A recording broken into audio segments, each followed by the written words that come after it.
Bom, e vamos falar da história da Starliner, cara. Algumas notícias saíram nos últimos dias e o buraco é muito mais embaixo do que a gente imaginava, mas ao mesmo tempo não é uma grandíssima surpresa. Só é uma surpresa o quanto demorou para essa notícia aparecer e como ela ficou ali, se tornou pública por parte dos astronautas da missão. Não foi a NASA que trouxe essa informação, foram sim Sunny Williams e Butch Wilmore, tá? Que acabaram por falar o que eles estavam incomodando dessa história toda ali do lançamento da Starliner, que acabou depois de 9 meses e quase 9 meses e meio, sendo que era para durar cerca de, no máximo, 8 dias, tá? E aí, o que rolou, né?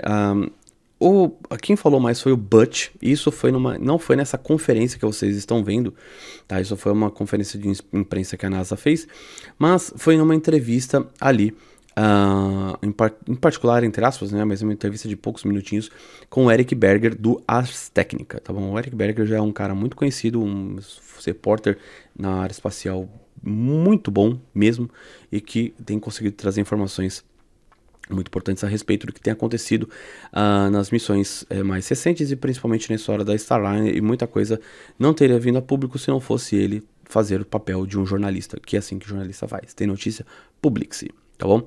Então o que o Butch principalmente falou?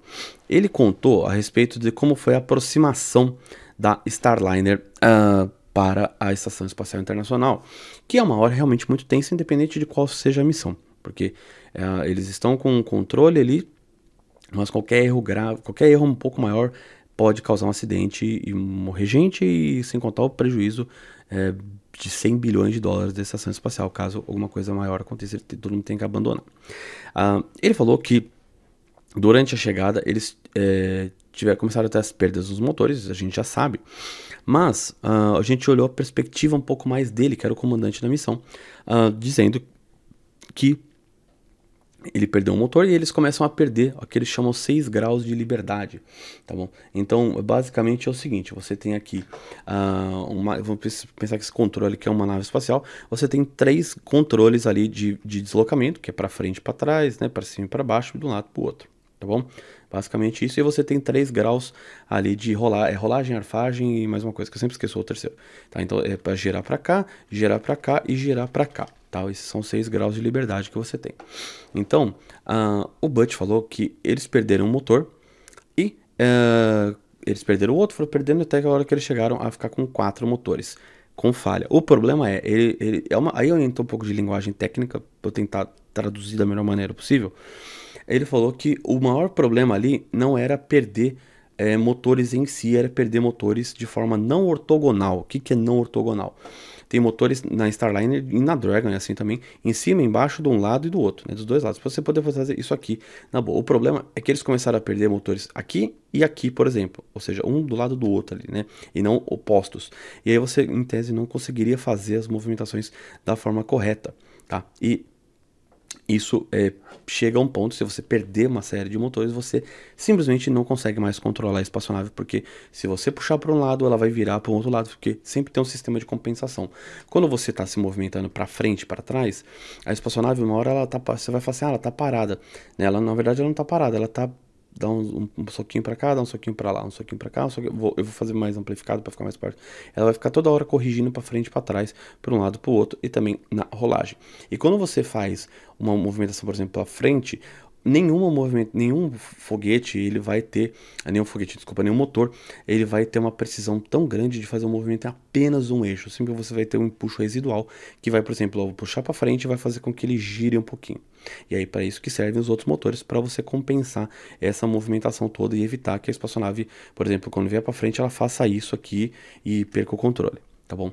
Então, é algo muito complicado, a parte toda de manobra, né, o que chama de rendezvous, de acoplagem ali da estação espacial. Isso para todas as espaçonaves é basicamente a mesma coisa, a dificuldade é a mesma porque a dificuldade é física. E aí ele falou que eles estavam numa posição ruim em relação à estação espacial, e já com essas falhas de motores, e de acordo com o manual, eles deveriam ter abortado a missão voltada para a Terra. Tá, esse foi o Butch que falou, que baseado no que eles chegaram a ter nenhum motor ali de reserva. Se falhasse mais um motor, o negócio ia azedar feio. Tá? E com chance, inclusive, deles baterem na estação espacial. Tá? Isso que foi o que foi relatado. E aí, quem estava fazendo o controle dessa missão não era a Boeing, era a própria NASA. Então, diferente da Dragon, que a própria SpaceX opera essa parte, a Boeing estava com a NASA fazendo isso, o que de verdade deve ter salvado mesmo a missão. E também o Sunny fala, desculpa, não, o Butch fala isso, que o pessoal no Mission Control Center em Houston foram fundamentais para que nenhum problema acontecesse, e eles conseguissem fazer a manobra para a estação espacial. Mas por que eles fizeram essa ida, né, acoplaram no fim das contas, sendo que o próprio Butch falou que o manual dizia que eles tinham que voltar? Porque eles calcularam que o risco de voltar era pior do que tentar seguir, tá? Então, eles fizeram um reboot no sistema. Sim, é um reboot no sistema, é isso. Inclusive com o Butch tendo que tirar a mão dos controles para fazer isso, que era preocupante pra caramba, poderia dar muito problema, mas eles estavam numa situação de emergência, não era de urgência, mas era de emergência. E eles rebootaram o sistema e aí sim eles conseguiram voltar com parte dos motores, tá? Parte dos motores, esses motores que falharam. O problema é que o Butch estava com receio de que quando ele colocasse no modo autônomo para fazer a acoplagem, ele pudesse perder um outro motor e o sistema, de acordo com o que ele já sabia, ele poderia ficar às cegas, ou seja, perder o controle da espaçonave e não conseguir fazer nem no manual. Então ele acabou sendo convencido a fazer isso e colocou no modo autônomo e acabou que acoplou e deu certo. Tá? Não significa que isso foi simples, não significa que isso não foi tenso, foi extremamente perigoso. Tá bom? Isso mostra o problema de confiabilidade da Starliner. Tá? E quem fala isso também é o próprio Butch, que ele fala que perguntaram para ele qual é o seu maior receio com relação a Starliner. Ele falou as válvulas e os motores, que foram exatamente as coisas que deram problemas ao longo dessa missão, como toda, além de outras coisas bastante esquisitas ali que a gente vai comentar. Então acabou rolando toda essa situação que a NASA simplesmente não comentou os pormenores, acabou saindo pelo Butch, que eu não duvido que tenha sido um desabafo, tá, pro Eric Berger, um desabafo no sentido de que se eu não falar, ninguém vai falar, porque não falaram até agora. A NASA vai tentar se proteger, a Boeing vai tentar proteger um pouco a Boeing também, apesar de que eu acho que a NASA passou pouco, menos a mão na cabeça do que eu imaginava que passaria. Afinal, eles até foram retirados das conferências de imprensa, porque no fim das contas a Boeing estava tentando salvar o próprio rabo ali e não estava nem aí na prática, do ponto de vista top level, tá? Não no ponto de vista dos funcionários, tá? Pra deixar bem claro, mas de que o importante ali era salvar as ações da empresa. Ficou muito evidente isso. Acho que até a NASA acabou optando por fazer essa retirada deles das conferências, por esse tipo de posicionamento está tudo bem, vai dar tudo certo, não aconteceu nada. E a gente sabe o que aconteceu, tá bom? Um outro ponto que é interessante, do ponto de vista dos próprios astronautas contando, é que eles disseram que durante a ida para a estação espacial, eles estavam fazendo as coisas, fazendo os seus trabalhos ali logo depois da decolagem, né, entrada em órbita e tudo, e eles foram fazendo as coisas, estavam se mexendo e tal, e nem repararam que estava frio. E aí o Butch falou que, e a própria Sunny comenta isso também, a Sunny Williams, de que a temperatura estava tão baixa que eles tinham poucas roupas. Por que eles tinham poucas roupas? Porque eles eram a tribo dos pouca roupa. Cara, quem lembra isso, você tá muito velho. Você assistia Vaca e o Fânago. Mas eles deixaram uma boa parte das roupas que eles iam levar, porque eles tiveram que levar um equipamento para a estação espacial para filtragem de água, que é filtrar a urina mesmo para poder beber água. Beleza, até isso aí tudo certo. Isso aí faz parte, acho que praticamente toda a missão teve alguma coisa do gênero que eles tiveram que trocar. Óbvio que eles não esperavam ficar 9 meses e meio, né? E também eles chegaram a relatar que a temperatura ficou abaixo dos 10 graus durante a ida. Então lembrando que o espaço, quando você não tem sol, é frio pra caramba, tá bom? E aí eles falaram que eles colocaram as botas, depois colocaram o máximo de roupa que eles tinham, que não era muita coisa, e eles colocaram o traje, e mesmo assim eles passaram frio.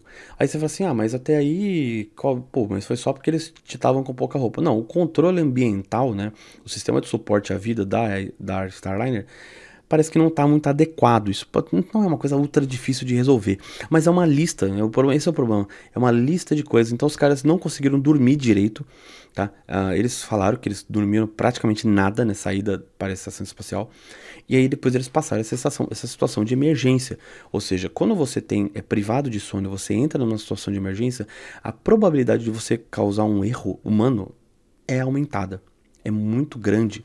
Tá? Então, quando você for ver na aviação, tem vários problemas quando são relacionados à pilotagem, né? À condução da aeronave. Você vê que muitas vezes o piloto estava cansado, estava virado, estava com o uso de alguma substância e por aí vai. Então, o fator descanso é algo fundamental nesse tipo de situação, porque 99% das vezes vai dar tudo certo, tá bom? Vai dar tudo certo, só que esse 1% de que nem o Butch teve que pegar nos controles para fazer a coisa acontecer e dar um pouco mais de segurança para todo mundo, inclusive para eles, e salvarem as próprias vidas, porque se desse errado, a gente sabe que eles não estariam aqui. Então, isso faria toda a diferença. Ainda bem que todo o treinamento que eles fizeram acabou preparando para uma série de coisas, mas ainda assim não para esse cenário. O Butch comenta que ele treinou com um ex-colega no simulador por muito mais do que deveria, e inclusive antes da missão acontecer, quando teve novos atrasos.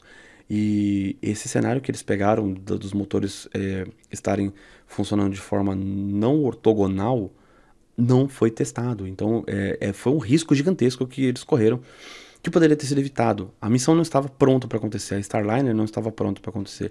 Pedro, significa que você quer que a Starliner dê errado? Não, muito pelo contrário, quero a Starliner que dê certo. Porque quanto mais cápsulas tiverem para a estação espacial, mais espaçonaves, é melhor para todo mundo. Melhor para a NASA, melhor para a Boeing, melhor para a SpaceX, é melhor para todo mundo. Quanto mais redundância, melhor. Não é ruim a Starliner existir, é muito bom. Mesmo ela sendo mais cara, tendo uma série de problemas. Então você tirar ela da equação é algo que não é legal, mas que isso não afete a segurança.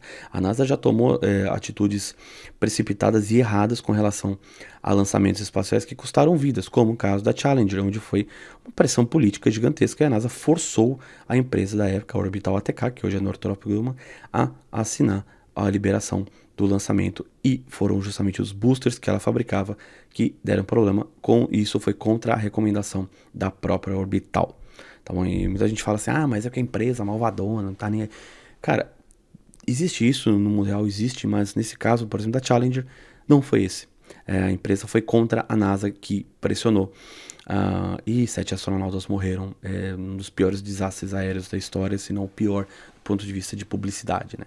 Então, a Starliner, lembrando que voltou para a Terra em segurança, sem os astronautas, voltou vazia, e os astronautas agora retornaram a bordo da Dragon nos últimos dias, tá bom? Então, aconteceu tudo certo, tudo bacana, eles estão em segurança, estão fazendo a recuperação ainda, porque afinal vão ter que fazer muito esforço ainda, perde muita massa muscular, muita massa óssea, mas aparentemente estão bem de saúde. Agora, quando a Starliner vai voar de novo? Boa pergunta. Isso é algo que a gente não sabe, existe uma chance ainda para o final desse ano, mas a Boeing ainda precisa dar muita explicação para a NASA e para o público também a respeito da segurança da sua espaçonave. Então não se esqueça de deixar o seu like e se inscrever aqui no canal e comentar o que você acha dessa situação. Se você entendeu que isso era perigoso mesmo, se não era, só eu estou exagerando. Importante é você participar aqui do nosso bate-papo nos comentários. Também você pode mandar o seu superchat ou o seu pix para pix@spaceorbit.com.br. Assim você ajuda o Space Orbit a continuar existindo, fazendo vídeos como esse. Além disso, acesse a loja do fogueteiro em spaceorbit.com.br, que tem vários produtos espaciais bacanas da SpaceX, do Starship, Falcon 9, da NASA e muito mais para vocês.